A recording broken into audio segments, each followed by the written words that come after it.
Nii, paneme selle keneka käima. Siin on stardinupp, tuleb all hoida. Praegu on küll, kuna aku tuleb ära vahetada, on sealt Škoda pealt. Nüüd ta soojendab ülesse ja siis paneb automaatselt selle käima.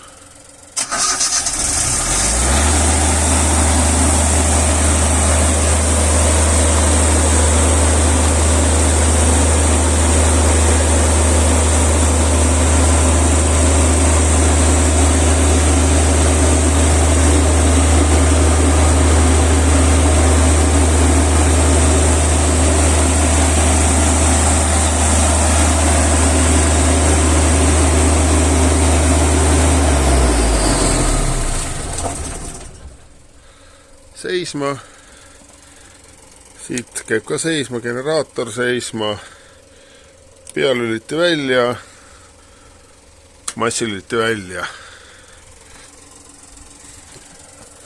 Toodab ilusti, proovisin, võib ise ennast laadida, nii et tipp-topp, siit alt on, voolud on, juhtmed on kaasas, kõik on kaasas, selline kenekas siis.